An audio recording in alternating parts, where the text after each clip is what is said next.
Good evening, film enthusiasts, and welcome to another episode of the Indie Film Network. I'm your host, Devin J. Williams, and tonight we have a truly special event lined up for all you horror aficionados. Tonight's blood-soaked journey takes us into the twisted minds behind The Last Sleepover, the highly anticipated slasher film currently raising funds on Indiegogo. We'll begin with my review of Gregory W. Brock and Austin Rutherford's previous collaboration, The Town Without Halloween, a nostalgic creature feature that captured the spirit of 90s horror. Then I'll introduce you to these innovative filmmakers before welcoming them live into our virtual studio. When we return from that point, we'll dive deep into their current project, a revenge-fueled slasher that asks what happens when high school bullies face their past sins at a 20-year reunion. With practical effects, horror icons Felissa Rose and Lisa Wilcox already on board, and creative perks like choosing your own on-screen deaths, this is independent horror filmmaking at its most passionate. So grab your survival kit and settle in for a night celebrating the bloody best of indie cinema. Now I will share my thoughts on The Town Without Halloween.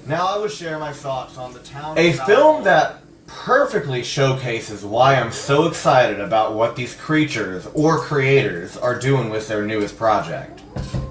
The Town Without Halloween is a deliciously nostalgic horror gem that transports viewers back to the golden age of 90s kid-friendly horror.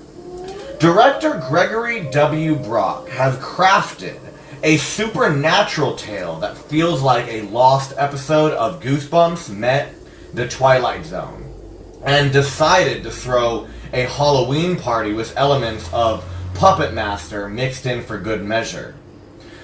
The story follows a determined group of young teens who discover their town's mayor and other adults conspiring to abolish Halloween completely.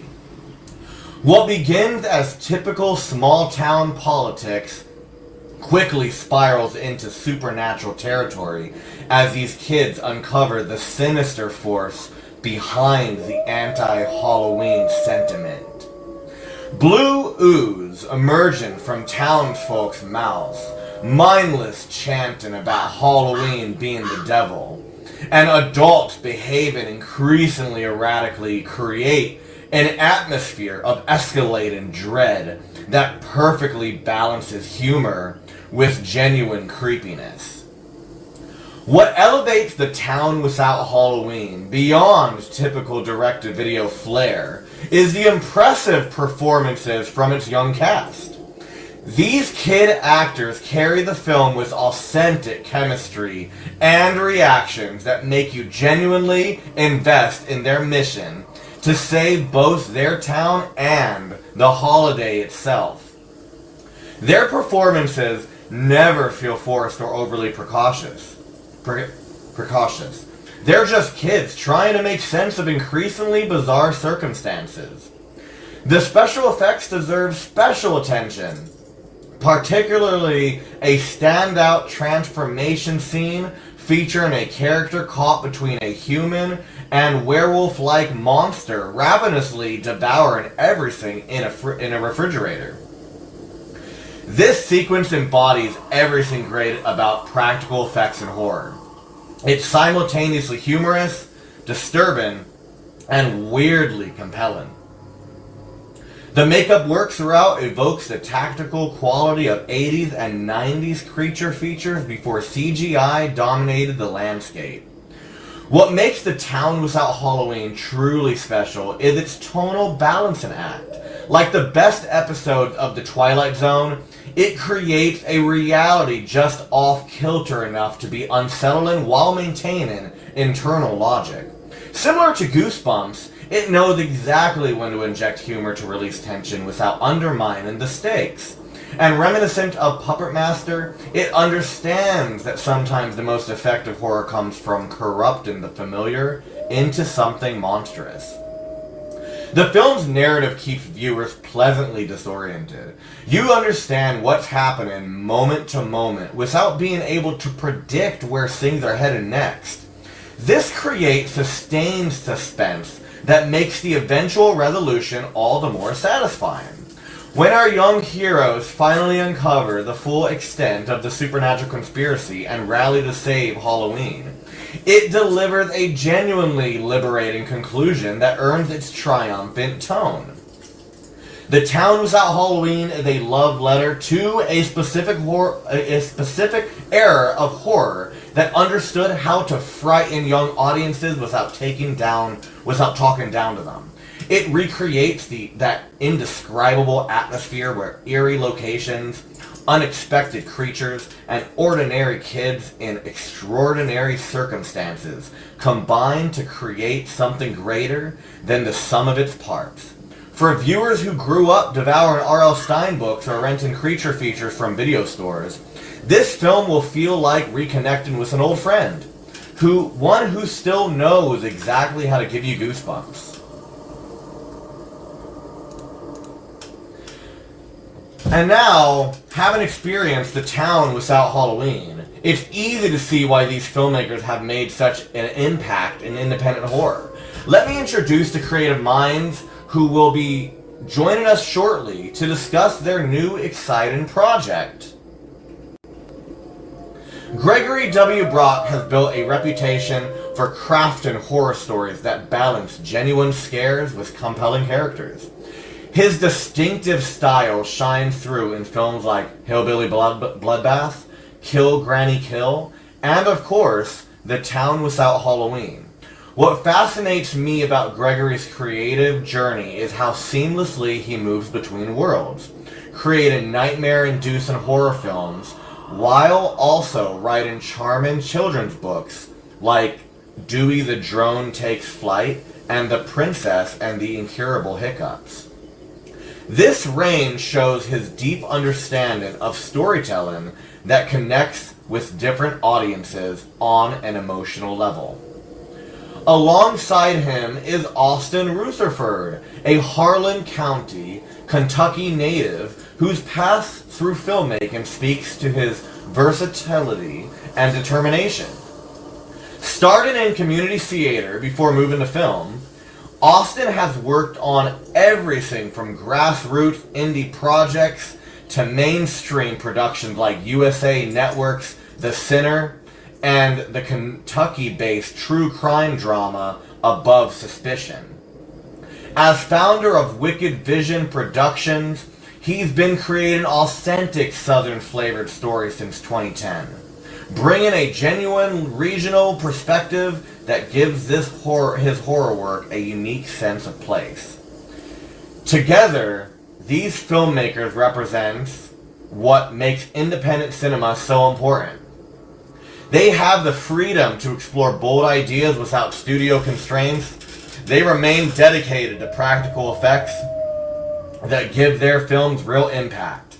And they draw from personal experiences to create horror that truly resonates. Their latest collaboration, The Last Sleepover, brings together everything they've learned through their careers by casting horror favorites Felissa Rose from Sleepaway Camp and Lisa Wilcox from the Nightmare on Elm Street franchise. They're connecting classic 80s and 90s slasher vibes with modern themes about bullying and accountability.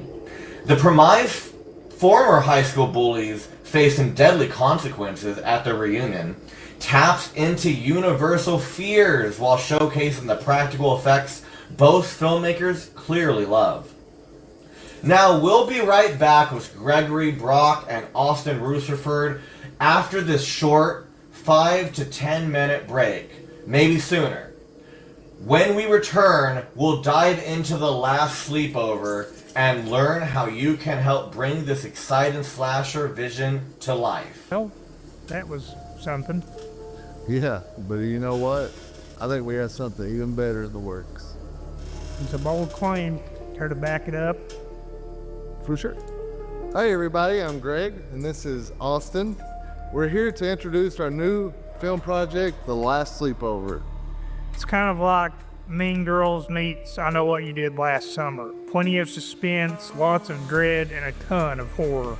20 years after a prank on prom night goes horribly wrong, a group of friends reunite at a remote Airbnb on the night of their 20-year high school reunion. They're hoping to make amends and move on, but unfortunately for them, they're being hunted by someone or something that knows their deepest, darkest secrets. And the best part, it'll leave you guessing. Is it the girl that they thought was long gone, or is it one of them pulling the strings? We're combining edge of your seat suspense with a storyline that will keep you guessing till the very end. But why tell you about it when we can just show you? That sounds great, Austin. Here's a sneak peek at our proof of concept video for The Last Sleepover.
That's Jerica's room.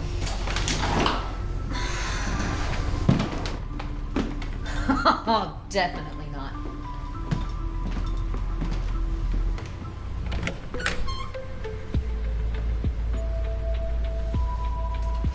Well, I guess that's good enough for Kimber.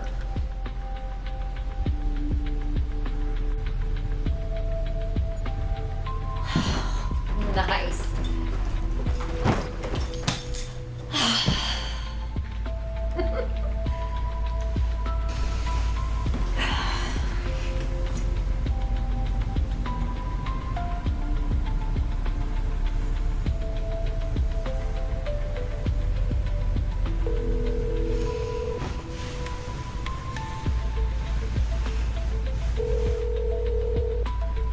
Picking out the biggest bad bitch.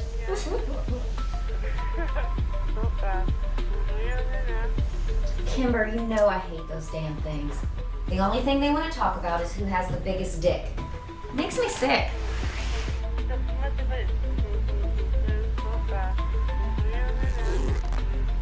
Well, I don't know about all that, but guess what I found this week? Kimber? Hello? I told those assholes there wasn't any service here.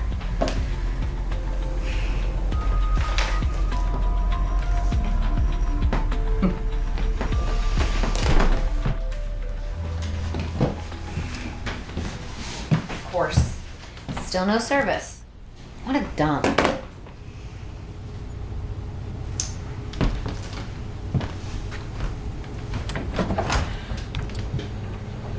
Ooh.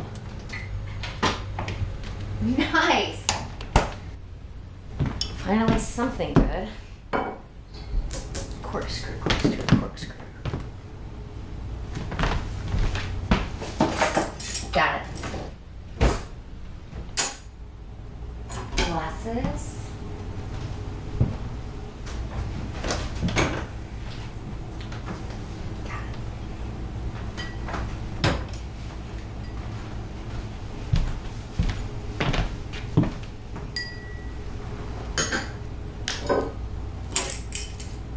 Oh.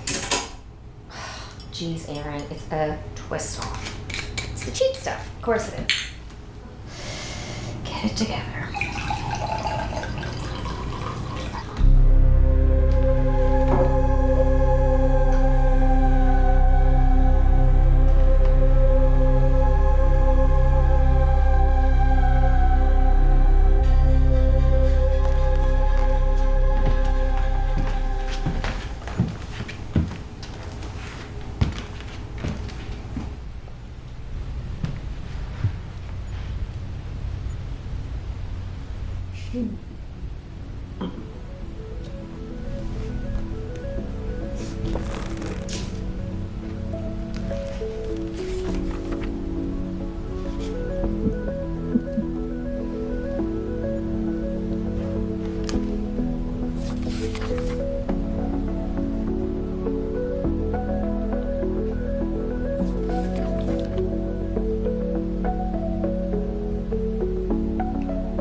Okay, if that don't give you chills, I don't know what will.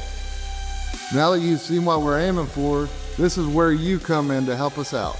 That's right, we're launching a crowdfunding campaign to bring the Last Sleepover to life. Your contributions will help go toward making this film the best it can be, from pre-production to post-production and everything after, getting this in front of as many people as we possibly can. And this is where you come in. And of course, we got some killer perks for our supporters.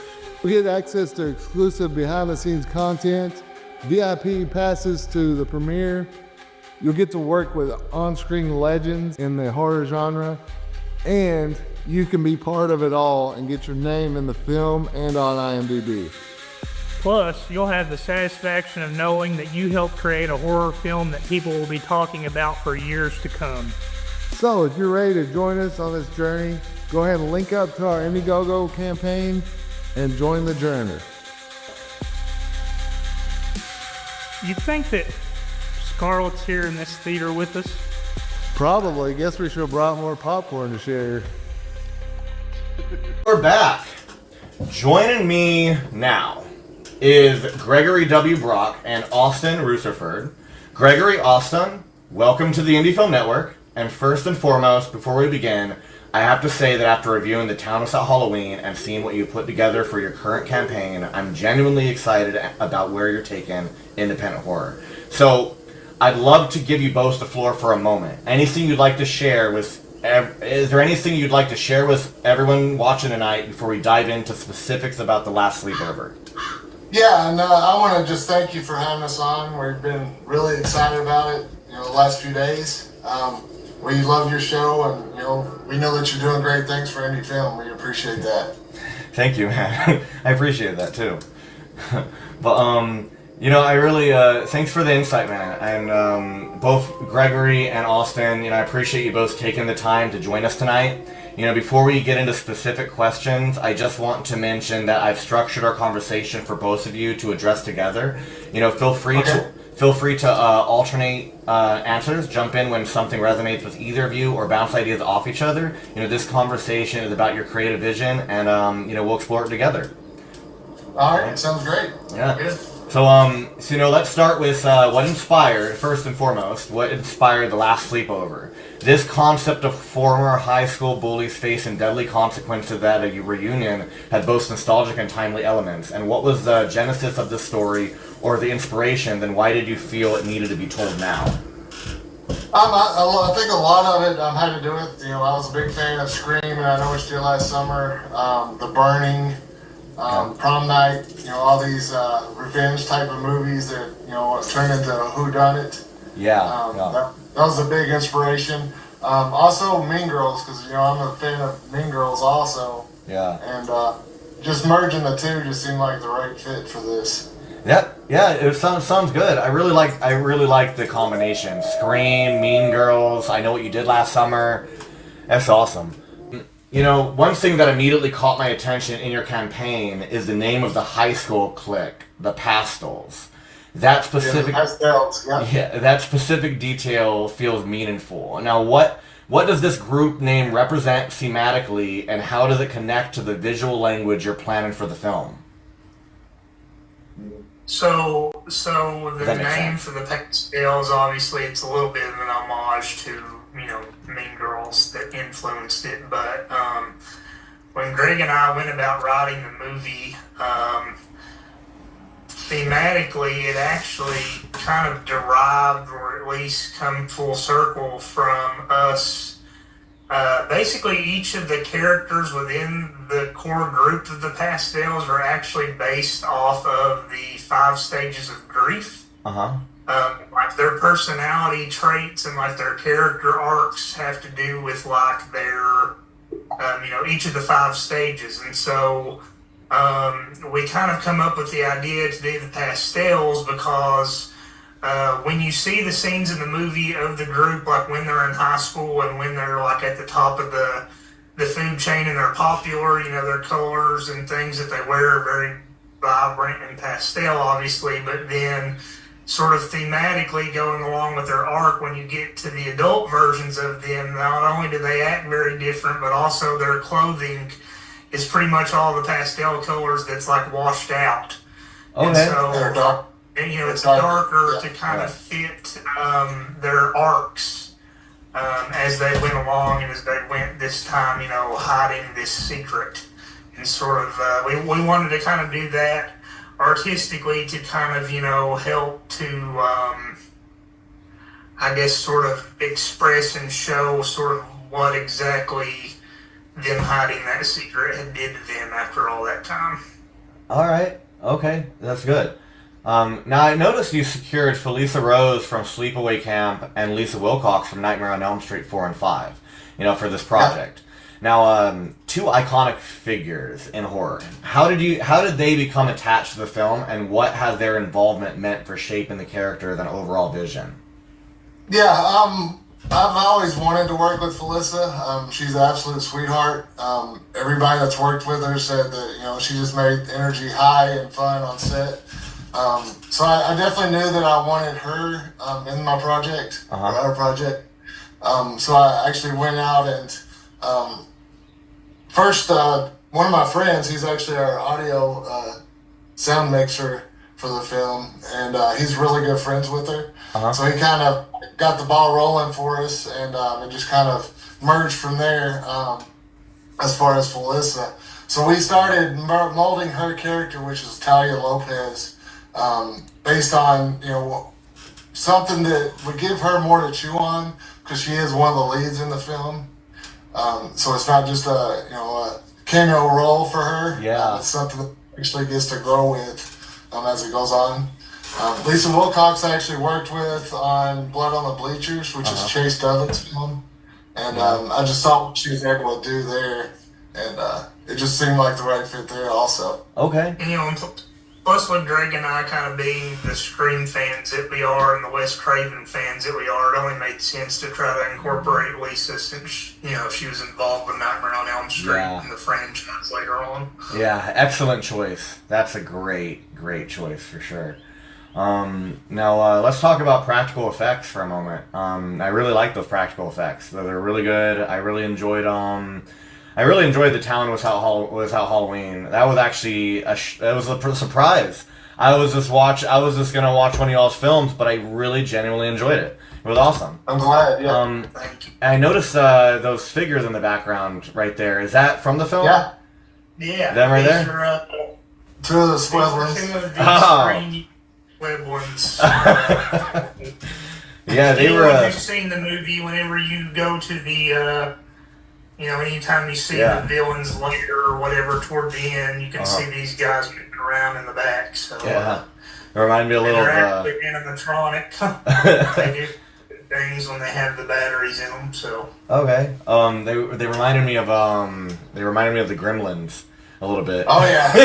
Yeah, Bullies and the Bullies. yeah. Yeah, I don't know if you caught the review, but I mentioned it was like it had a bunch of combination. It was like Goosebumps, Twilight Zone, Puppet Master. Like I recognize a lot of little Easter eggs there. So something the campaign especially emphasizes the practical effects. Now, in an age when CGI is often the cheaper, easier route, why is it important to you both to prioritize practical gore and makeup effects for this particular story? For this story, because it's it's going to heighten the mood. I mean, people want to see blood spilled. They don't want to see fake blood being spilled. Yeah. So that's definitely going to be key. And practical effects, you can do a lot more with it. Now, if you were to go in and merge a little bit of CGI in there, it just heightens the practical effects even more. But we try to stick to as much practical as possible, especially once the story calls for it. Yeah. I know that at least for me, I mean, there's absolutely nothing at all wrong with CGI, but to me, doing things, like if you can accomplish something practically by practical means, like to me that just sort of really defines the whole movie magic to me, right? Like I feel like whenever you're, especially in the indie film world, like whenever you're having to kind of come up with something out of nothing more times than not, like I feel like by doing it practically, like it just makes it feel more rounded, I guess. It's more fulfilling. I understand it'd be more like fulfilling too, in a way, because it's like you're really just like taking a page of the 80s and 90s horrors, and we don't want that to die. That was like the best. And that's time. what we love, That's, and we really got that feeling like on Town Without Halloween, because we had all of the we were physically moving all of the puppets and making all of the eggs and stuff spill and whatever, and it was a fun movie to watch too. So it was fun to make. We had a great time. So the slasher genre has such a rich tradition, but also carries certain expectations. How are you balancing giving horror fans the familiar elements they crave while still bringing something fresh that speaks to today's audiences? If that makes sense. Definitely just taking tropes that they've seen before and just bumping them up like 100%. Yeah, for sure. Every single movement that our killer has, like there's a purpose for what she does. There's a purpose for the weapons that she uses. It all serves a central purpose within the film. Yeah.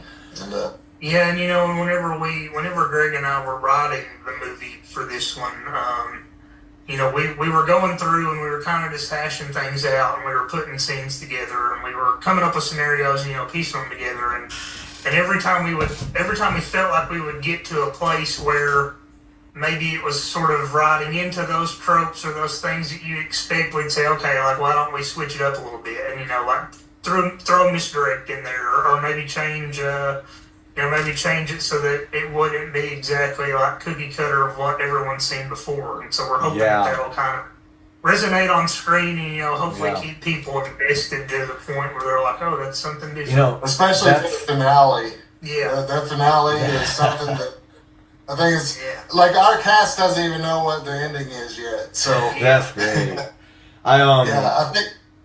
Sorry, go on. Yeah, the whole week that we were shooting, I think every single day that they were together, they were trying to guess who the killer is, and none of them know yet. So. You know, I felt that. Sorry, go on. I was gonna say we were kind of like taunting them too, you know, during the first block of filming, you know, we would go up and kind of act like it'd be one person, and then like, you know, change what we said or whatever to mess with them, and so it was a lot of fun.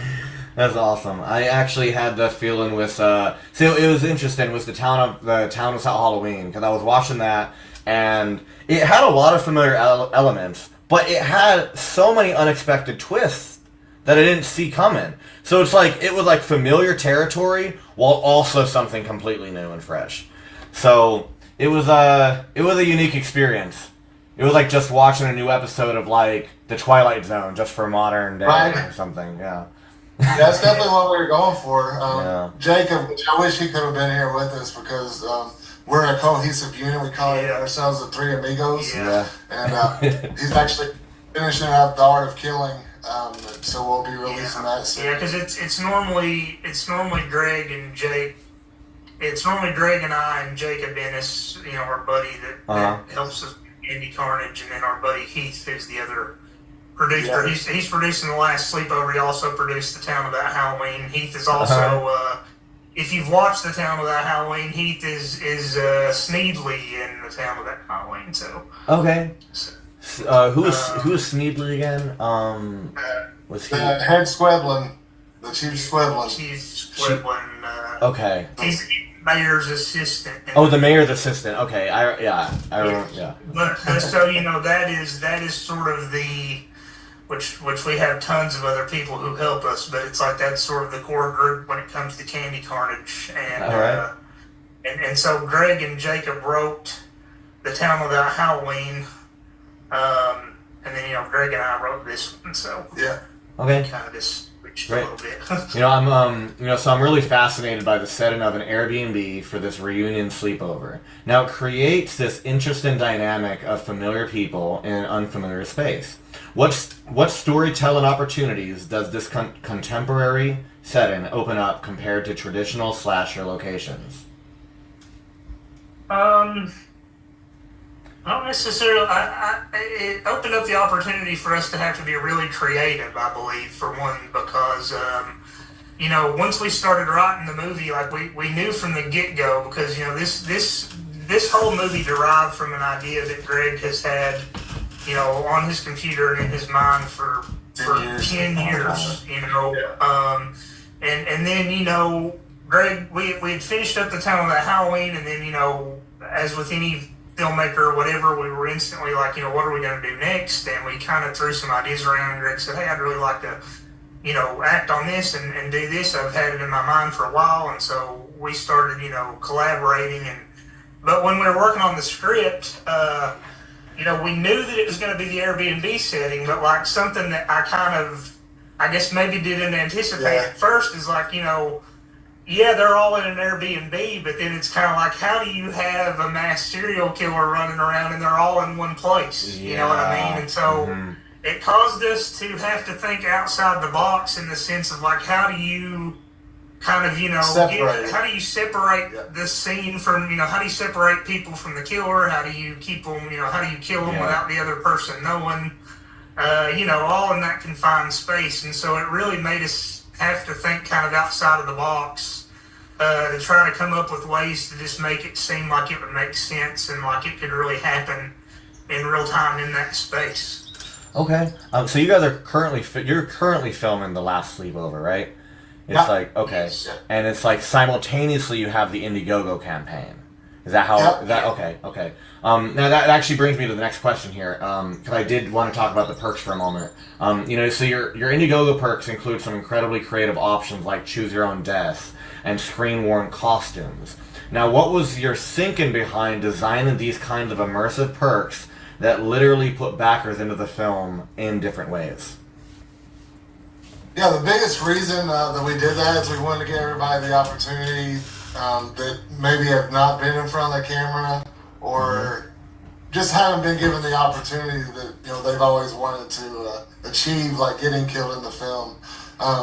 We wanted to come up with some creative kills that they get to choose from. They get to choose how their character dies, and we would send probably 5 or 6 different options that they could choose from, and then from that we're able to get with our effects team and make it happen. As far as the screen used wardrobe, we have some pretty great celebrities in this, with Lisa and Felissa especially. But we also have some up and coming talent like Audrey and Brittany, Ash, and Katie Stewart. She's another big one. We have Holly Ann Spawn. Everyone in our entire cast and crew is just absolutely phenomenal. That's great. But to kind of add to what Greg's saying too, I think another thing that we kind of wanted to do, at least with the Indiegogo and the perks themselves, is that Greg and I have been doing film stuff for a long while, and obviously we have a lot of friends who make movies, and we've seen a lot of different crowdfunding campaigns and things, and I think something that kind of stood out to us and sort of a familiar trend that we noticed is that people seem to like. They seem to like perks that are they seem to like things that they can have and grab and keep and hold on to, you know what I mean? Because obviously, credits and things are great, but then it's kind of like, we found that people also like to have, merch and screen use props and whatever. Like, people just tend to migrate to stuff like that because they just think that it's cool. I know that I myself, think that stuff like that's cool. Like, I kind of have I have a little bit of a Can't Be Carnage shelf myself of just screen use stuff that we've used from the movies we've done, and so that was kind of our thought process behind that too.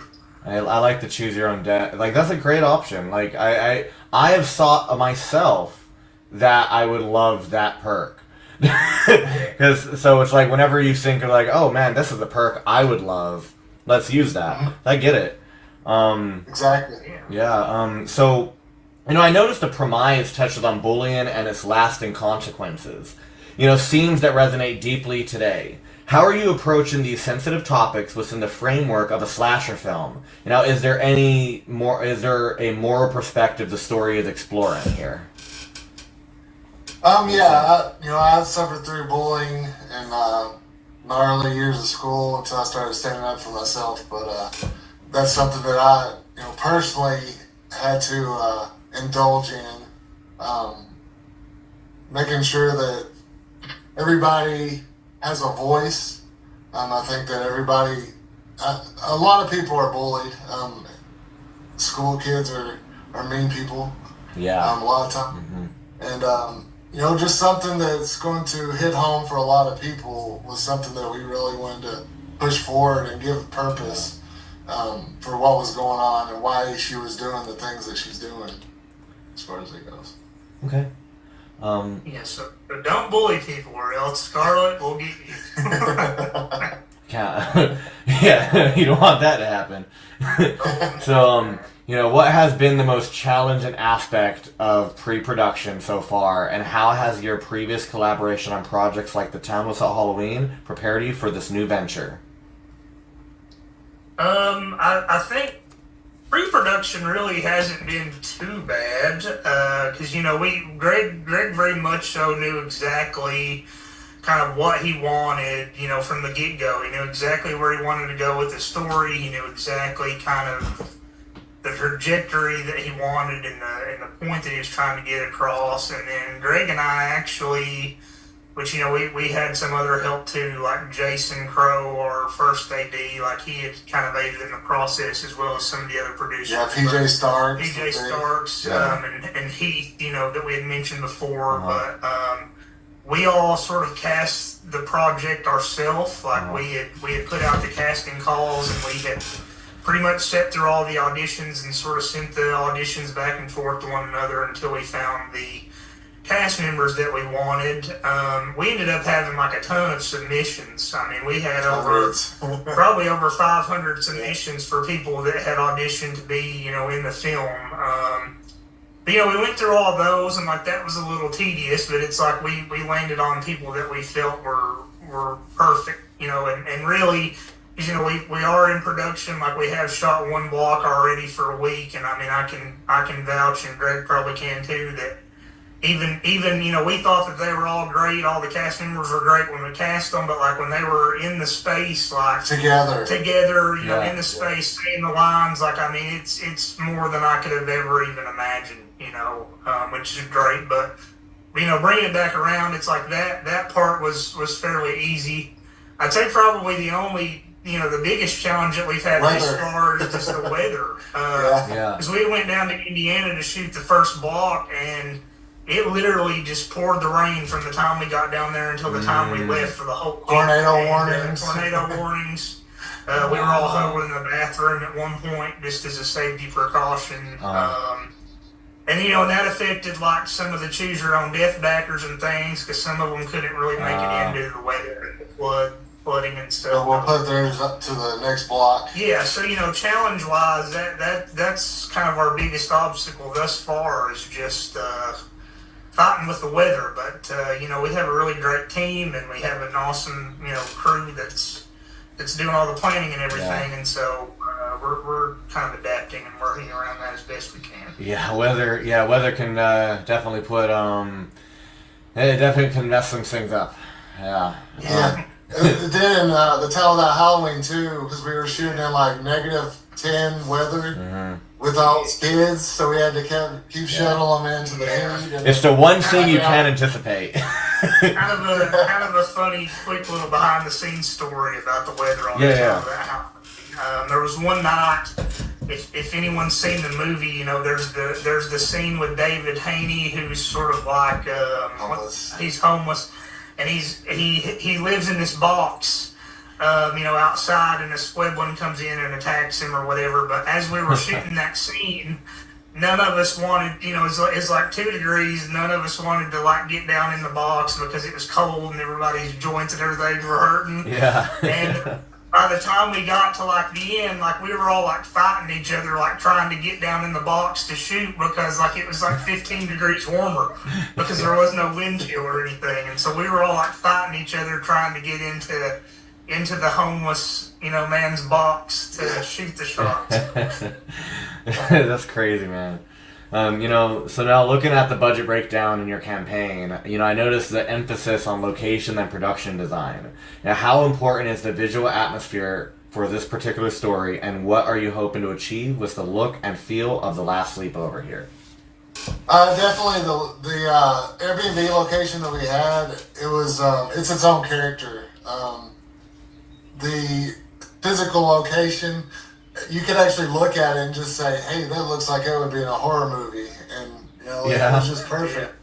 We've developed a really good relationship with the homeowners at their Airbnb, so they've allowed us to shoot in there, do whatever we need to there. It's just been a really positive experience. Yeah, and you'll see it in the movie, but the Airbnb itself, I mean, it just has a unique look, like Greg said, but it's also just big. Like, it almost feels like it's kind of a mansion, and it's like, Omo, our DP for the Last Sleepover, he has like a dolly, a real nice dolly that he made and whatever, and so we're going to have a bunch of real cool like dolly shots kind of sweeping through the house, and so it's going to look really, really, really nice. A lot of, so Airbnb, just a side question, is that, a lot of filmmakers using that for locations right now, huh? Like, are they? Oh yeah, absolutely. So Airbnb it gives you a lot of opportunity you wouldn't have had before. Really? Because it's fully furnished, so you don't have to worry about bringing in, a lot of furniture and things like that.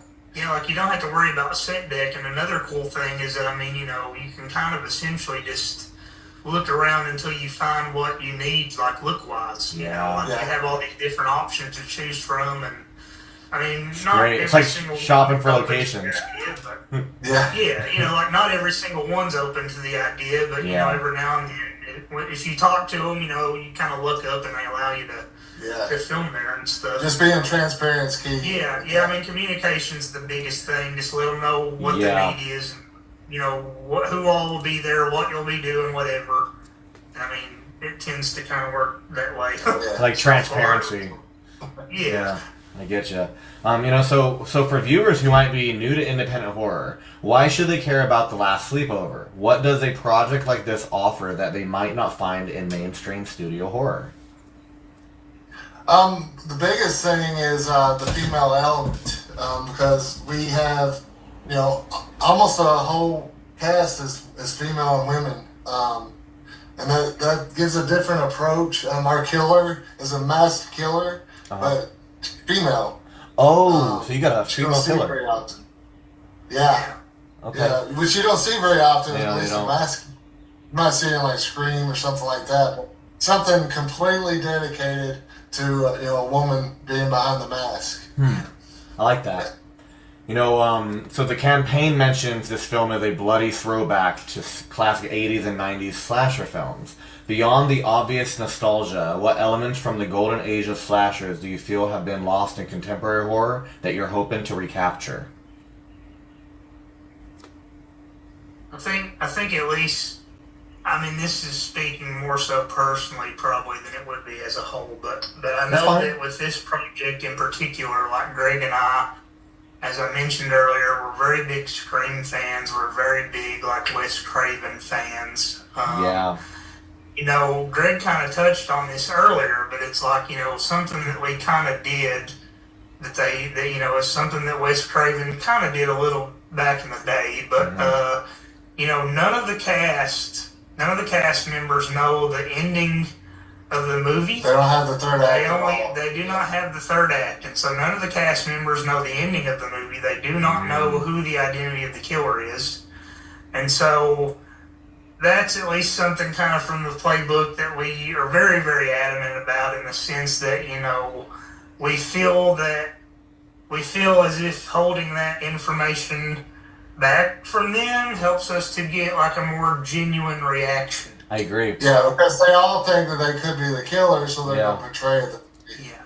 And so, I guess sort of roughly, I kind of like, practicing maybe old techniques to achieve certain, They did results. Yeah, you said Wes Craven did that, right? Yeah. I think I remember that. I remember him doing. I remember that now. And also, he did similar where he had kept Roger Jackson separate from the cast so that they wouldn't know who the voice was. There was also The Walking Dead did that with what everyone knows now. Whenever when Glenn got killed, they did that with him. Okay, awesome. So we have about 3 questions left. So every creator has those magical moments during production where something unexpectedly brilliant happens. Based on your previous collaborations, can you share a time when on-set improvisation or problem solving led to something better than what was originally planned? If that makes sense. That's a ponder on this. Yeah. Was there a lot of improvisation there, like any of that, Everything is pretty much like, because the way that we see the screenplay is it's more of a blueprint, so we want the actors to bring their own touch and feel, and how they would say things, we want them to bring that into it. That's been the biggest thing is, their I can't say it now either. Yeah, it's fine. Improvisation skills that they have. They're bringing these characters and making them believable. Yeah, absolutely. Yeah, none of them sound robotic. They all sound like they've been together for 20 years or more, and it seemed like a family environment with them. Yeah, I think definitely to kind of answer your question as well. Like I think because not every single thing is improvised. Everybody sticks to the lines for the most part. Yeah, absolutely. But it's kind of like, I do think that at least on the Last Sleepover so far, maybe a little bit with the Town of That Halloween too, like there's definitely been some instances where, by us allowing the talent to kind of have free reign, like we've gotten some great just like facial expressions. I think what I was saying was like, those moments where it's like something that wasn't going to be in the film, and they were like, we have to keep that. Like, you know what I mean? Like something that happened that wasn't supposed to happen. Is there anything like Nothing happened like that in No? this one anyway. Okay. Yeah. Was the pumpkin thing in the town of Halloween? Or in, yeah, the Town of Halloween either. Yeah. No, that It wasn't. was in the script. No, that wasn't. That just magically happened. The pumpkin. Well, that's a good example. So in the town of Halloween, Yeah.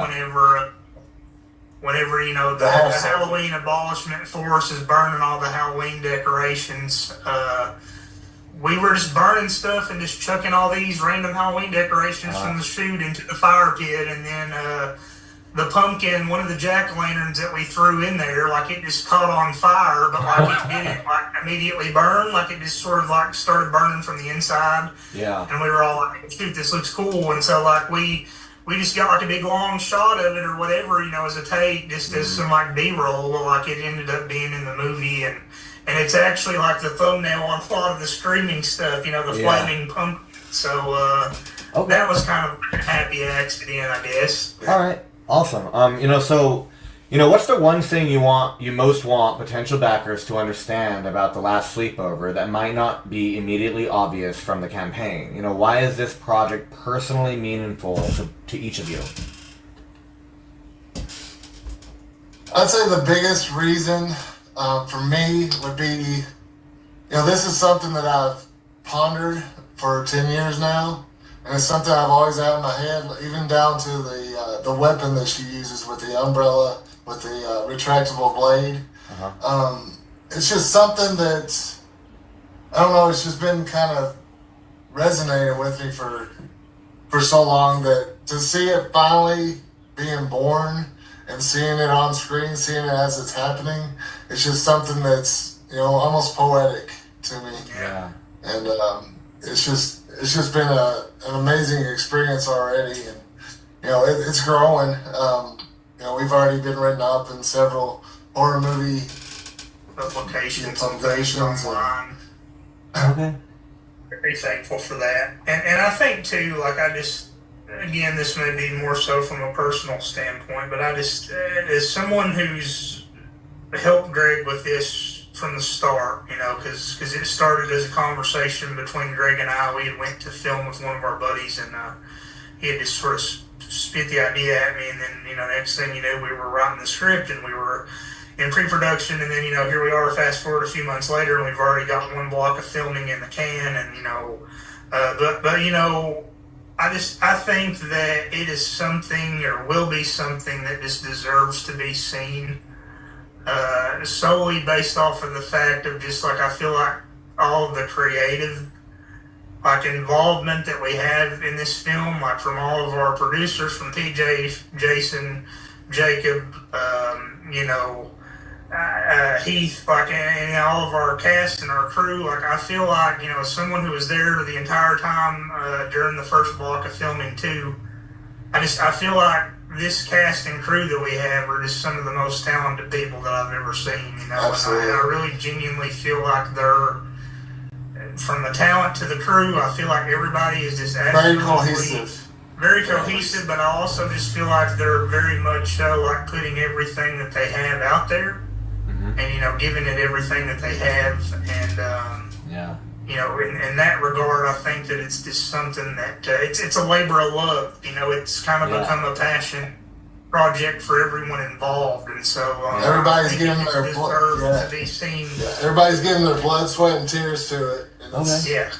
Now, really paying off. who is there any specific people who are a part of the film that you want to shout out, or is there any within the last like 2 questions? But yeah, is there anyone who sticks out in your mind, or like just is there anybody you want to shout out for the film? Definitely Heath Coppage, our executive producer. We couldn't do anything without him. All of our contributors, anybody that supported the campaign, even just sharing it, like, we really appreciate you. We could not do this without you. Definitely all our cast and crew. We have, like he's been saying, They're all just incredible. very cohesive, and everybody is part of the Last Sleepover campaign, the Last Sleepover family, because that's what we are. You know, everybody's doing this to do something that people are going to enjoy and they can resonate with in a lot of ways. Fantastic, and I really love how you put it as family. That's a great. Yeah. That's great. Yeah. So before we wrap up tonight, I have one more question. I'd love to hear from both of you about the best ways for people watching to support The Last Sleepover and your work in general. Beyond the financial contributions, what kind of support would be most valuable to you right now, and where can everyone find you online to follow your journey as this project comes to life? Yeah, so like Greg said, huge thank you to everybody who's contributed to the campaign so far. We do have one block of filming that is complete. You know, we've shot several scenes and things for the movie. We're going to be going back at the end of the month in May to finish out the next big block of filming.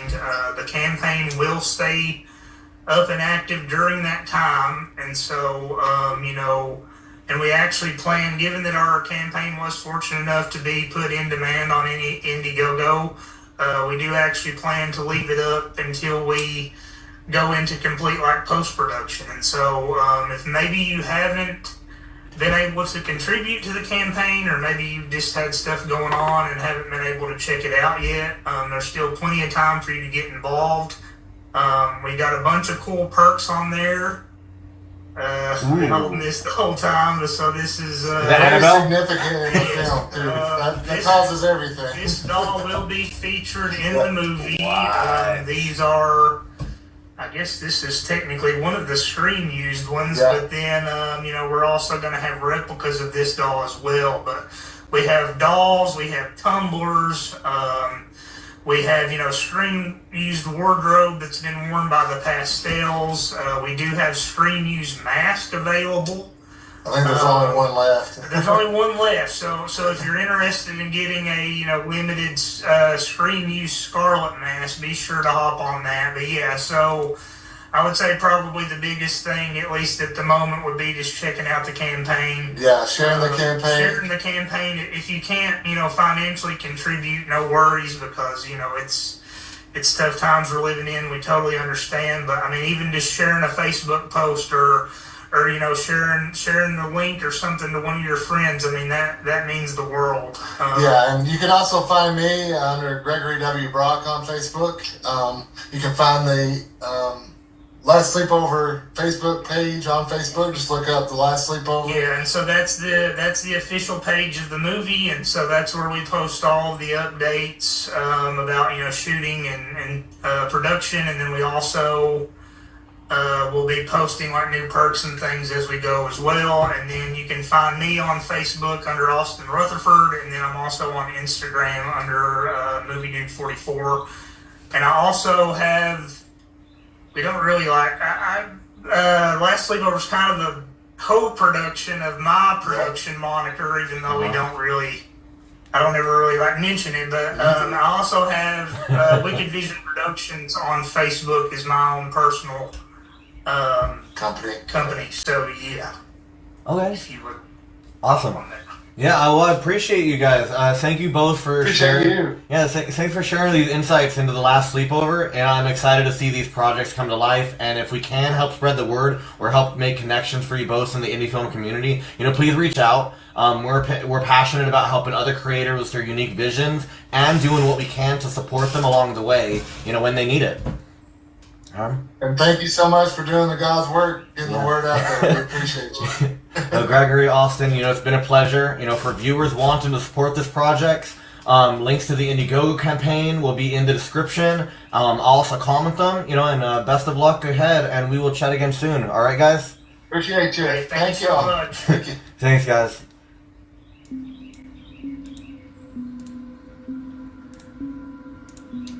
All right, and that was my conversation with Gregory. That was my conversation with Gregory W. Brock and Austin Rutherford, about their upcoming slasher film, The Last Sleepover. What I find most inspiring about creators like Gregory and Austin is their commitment to bringing their unique vision to life, regardless of the challenges that independent filmmakers filmmaking presents. These are the kinds of stories and creators we love to highlight on the Indie Film Network, passionate filmmakers working outside traditional systems to create something meaningful and authentic. Their dedication to practical effects, thoughtful storytelling, and creating opportunities for audience involvement throughout their campaign perks shows what's possible when creators follow their own path. And if you enjoyed tonight's episode, be sure to follow us for more conversations with independent creators across all genres, styles, and mediums. Every project we feature represents someone's dream being pursued against the overwhelming odds of an industry dominated by massive studios, limited distribution channels, and a marketplace that often values commercial safety over creative risk. These visionaries persist despite financial constraints, access barriers, and a system that rarely makes room for unique voices, and that's precisely why they deserve celebration. This is Devin J. Williams with D&D Film Network, thanking you for supporting independent cinema and creation in all its forms. Good night, everyone. Until next time.